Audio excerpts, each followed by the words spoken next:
with the June 27th Supreme Court ruling 6-3 that basically stripped away the ability of these judges nationwide to impose these injunctions to block Trump's directives.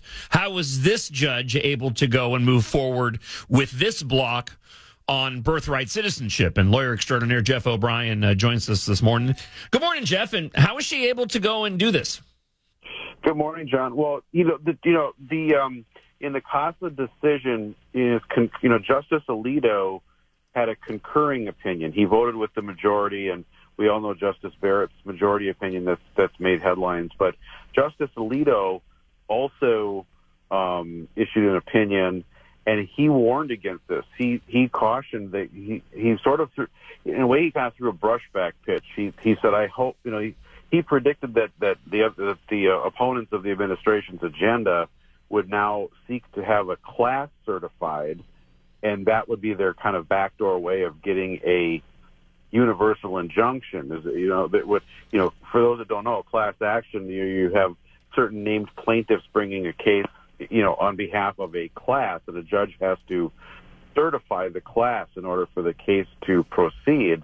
And that's what happened in this case. Is this new lawsuit filed on the Birthright Citizenship executive order? The plaintiff's attorneys sought to have a class certified, and what I assume, since the executive order was not retroactive, it didn't apply to those that were born here already. It was looking forward to future births.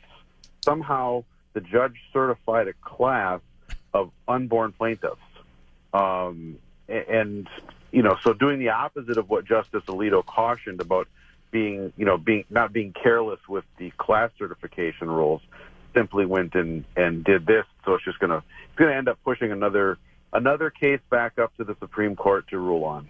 So essentially what Alito was warning, as you just mentioned, to kind of go back, is exactly what has happened here. And his expectation was they're probably going to end up having to rule on this because they can't go and make a ruling on something that hasn't been challenged yet, correct?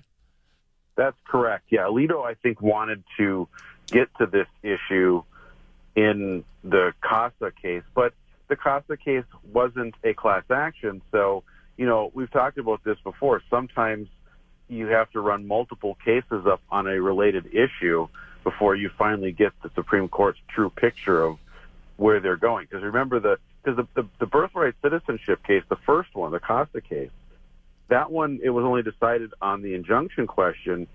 That case has not yet been decided on the merits. So there's still a case pending on birthright citizenship. But what opponents of Trump are seeking is, in the interim, without the quote unquote universal injunction, the administration can basically carry out that or enforce that order going forward until there's a ruling on the merits. So that's what they're trying to do, is just, again, lock everything up and freeze the status quo, even though that the Supreme Court's already said judges can't do that here. So would your expectation be that the Supreme Court would go and slap this down as well? I think they might, yeah. I mean, if you recall, there was, after the universal injunctions decision, there was another district court judge that attempted to basically defy the court's order, and it was one of these coming through Justice Kagan. I think it must have been like Ninth Circuit or something like that. But Justice Kagan, who voted in the dissent in the injunctions case, was pretty steamed that over the principle of, we give an order, we expect it to be followed by the judges. So I think, the Supreme Court, I don't think, is going to look kindly on a district court judge kind of playing cute here. What's interesting to me, sort of apart from this, but still, attached to the conversation, sort of adjacent. It's interesting to me that given how do I want to word this? For as long as we've had the Supreme Court, right, and we've had presidencies, and we've had presidencies issuing rulings and directives and executive orders, it's really interesting to me that we're still dealing with all of these various issues, although it seems like the majority of what these activist judges, my word, my terminology, have been doing has been struck down by the Supreme Court. I guess my question, my long way to sort of ask this question is, I'm surprised these types of issues haven't been resolved in previous cases in the past. And is that because it's almost common sense, if you're not an activist judge, to know which way the Supreme Court would rule on this? And what we're seeing is these judges that are sort of pushing the boundaries and trying to make simply a larger point, going more on feelings, like we were talking about earlier this week with Jackson Brown, the Supreme Court, than they are actual law. I hope that makes sense there, Jeff O'Brien. Yeah, I mean, the issue of, a universal injunction or a class certification, these aren't usually, hot issues.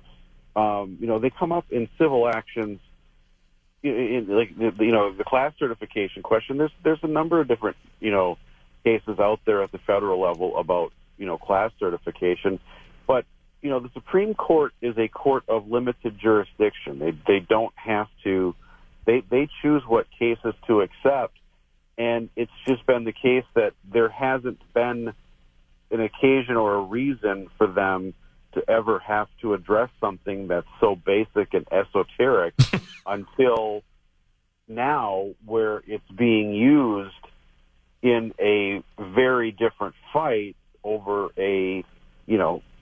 political questions almost, that in terms of, trying to, when these mechanisms are deployed to stop, an administration's agenda, that's when these things come to a head. So that's why, it's seemingly, basic points of law that just have never been clarified because there was no need to.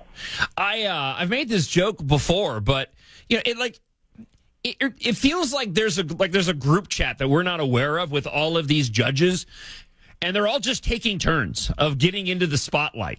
They're like, okay, who's going to be the one to move forward with this particular issue to block Trump? And who's the person that's going to be moved forward to, work on this issue and block President Donald Trump? It seems all so ridiculous, Jeff O'Brien. Yeah, there is,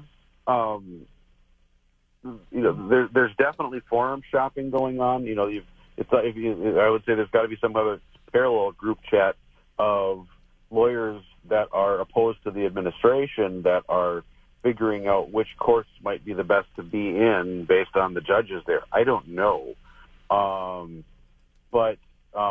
It's just,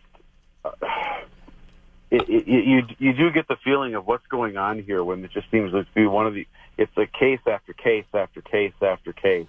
I have multiple I'm keeping you on a little longer, and we'll wrap up here in a second. However, talking with lawyer extraordinaire Jeff O'Brien, while I got you on the line, I've had several talkbacks that have rolled in regarding one particular aspect of what you mentioned. Let me go ahead and play this one from Chad. Hey, John. It's Chad from Anoka.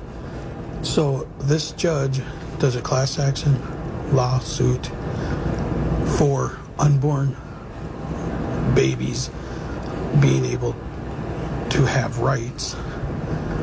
So how does that affect allowing abortions on unborn babies' rights? Yeah, I mean, are we opening up sort of Pandora's box on this issue? And like I said, I've had several comments that have rolled in asking this same question. It's a good question. I had the same thought of I'm guessing that those judges that are ruling this way probably don't feel that same way on that issue. So it's almost a case of, they're just so focused on their zeal to take down this executive order that they don't think of the ramifications. I can assure you, if this gets to the U.S. Supreme Court on this issue, I'm going to guess that Justices Alito and Thomas may actually have something to say about that. Well, yeah, I mean, when you see, and again, I'm talking to the lawyer expert here, I'm just the goofy talk show host, but when you see other cases, when you see cases that reference other cases, I mean, could you envision a circumstance here where this judge is fighting on the behalf of individuals that don't even exist yet, this being applicable to the issue of abortion and cases that may come up regarding that issue? Can you see where the Venn diagram gets formed over these two issues? Yeah, I could see somebody using, if this becomes a published opinion, I could see someone trying to use this decision to assert claims of personhood for the unborn, if based on the logic here, is if they can file class action lawsuits, they can be certified as a class, they may have other rights. I don't know, but it's a very interesting question, and I'm glad that other people picked up on that. Last talk back on a Freedom Friday, because we will take your on and off topic comments and your anecdotes and jokes. Wait, Jackson Brown is on the Supreme Court? She's got to be somebody's baby. Lawyer extraordinaire Jeff O'Brien, thank you for the time this morning, man. I appreciate it. Thanks, John. Talk to you soon, bud.